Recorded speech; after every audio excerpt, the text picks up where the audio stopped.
श्री विकास जी Chaudhary 7 minute में अपनी बात समाप्त कीजिए। राम राम सभापति महोदय। राम राम। मांग संख्या 27 चिकित्सा एवं स्वास्थ्य, मांग संख्या 28 चिकित्सा शिक्षा पर आपने मुझे अपनी बात रखने का जो मौका दिया उसके लिए मैं आपका आभार प्रकट करता हूं।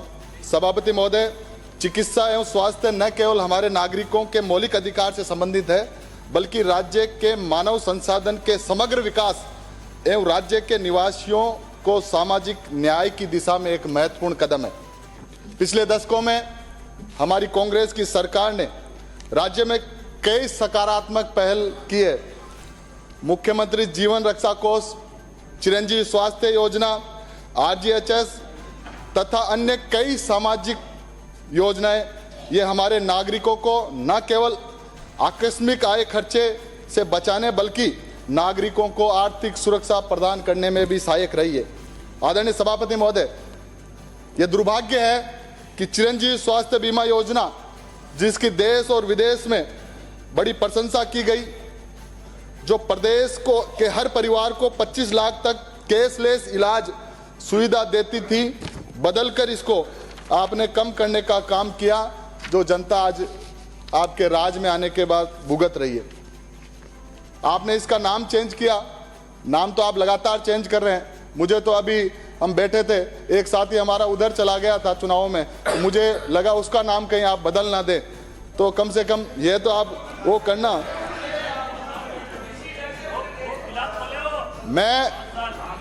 मैं बड़े गर्व के साथ कह सकता हूं कि कांग्रेस की पूर्ववर्ती सरकार ने, आदरणीय मंत्री महोदय, मैं बड़े गर्व से कह सकता हूं कि पूर्ववर्ती कांग्रेस की गहलोत साहब की सरकार ने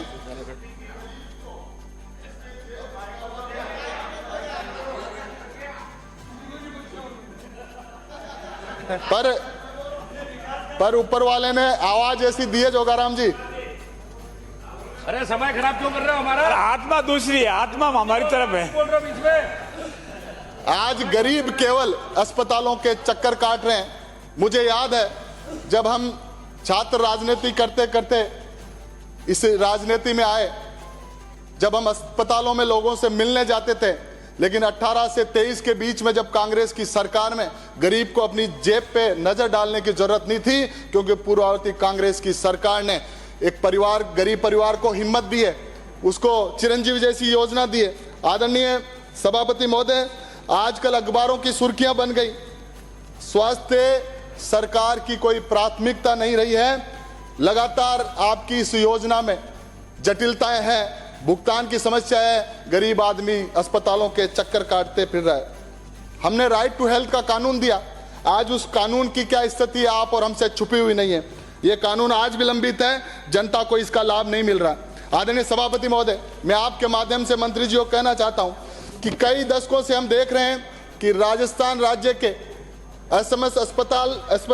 एसएमएस मेडिकल कॉलेज सहित हमारे अजमेर का जेएलएन मेडिकल कॉलेज में भारी प्रशासनिक अव्यवस्थाओं का शिकार इसलिए वो हो रहे हैं कि वहां डॉक्टरों को प्रशासकों के तौर पे लगाया गया है।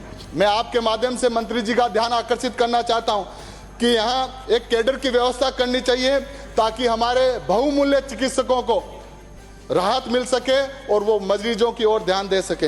आदरणीय अध्यक्ष महोदय, बजट में डॉक्टरों और स्टाफ भर्ती की घोषणा की गई है, स्वागत है, लेकिन केवल इतनी सी की गई है जैसे ऊंट के मुंह में जीरा। मुझे ऊंट के मुंह में सीरा, वो अखबार वालों ने माफी मांग ली, उनसे गलती हो गई, जीरा की जगह सीरा लिखा गया। आज मैं मंत्री महोदय आपका ध्यान आकर्षित करना चाहता हूं, पूरे राजस्थान में खाद्य सुरक्षा के नाम पर पूरी प्रदेश की जनता को जहर पुरसा जा रहा है। आज मेरे जैसे नौजवान, अभी एक नौजवान का वीडियो आया कि अब घोड़ी पे तोरण मारने जा रहा, उससे पहले अटैक आके वो खत्म हो गया।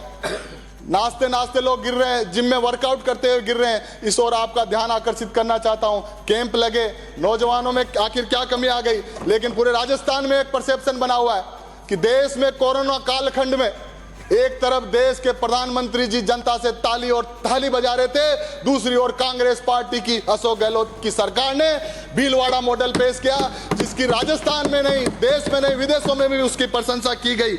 मैं चाहता हूं कि इस ओर आपका ध्यान जाए और हमारे नौजवान पीढ़ी को सुरक्षित रखने का काम आप कर सकें।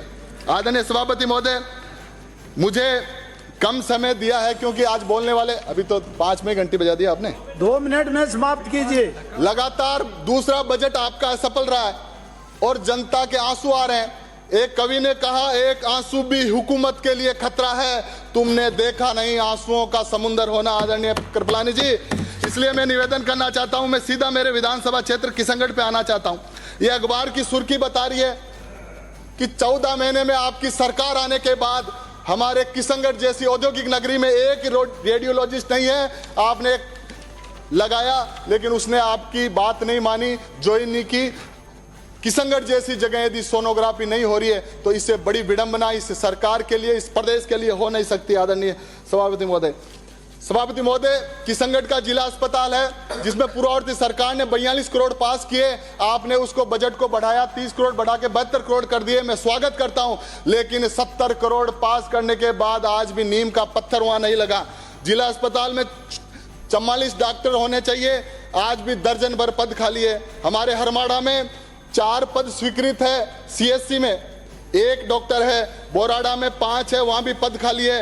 अराई जैसी उपखंड में 8 डॉक्टर हैं, 4 पद खाली है, 3 है जिसमें 2 आ नहीं रहे। क्षेत्र में 12 पीएससी है, सुरसरा में 1 भी डॉक्टर नहीं है, बांदर सिंदरी में 1 भी डॉक्टर नहीं है। कई जगह डॉक्टरों का ये आलम है। खंडाच में 1 भी डॉक्टर नहीं है, दादिया में 1 डॉक्टर नहीं है, ढसूक में 1 डॉक्टर नहीं है, गोटियाना में 1 डॉक्टर नहीं है। तो क्यों ये बेरोजगारों को आप जो लगातार नौकरी के लिए अपने दर दर भटक रहे हैं उनको जॉब दो, ताकि हमारे राजस्थान और विशेषकर से किशनगढ़ और अजमेर के क्षेत्र के लोगों के साथ कुठाराघात नहीं हो। स्वास्थ्य से बड़ी कोई पूंजी नहीं है, पहला सुख निरोगी काया है, लेकिन सरकार ने पहला सुख निरोगी काया नहीं, ये दूसरे सुख पे आ गए हैं। इसलिए ज्यादा समय ये सुख चलने वाला नहीं है।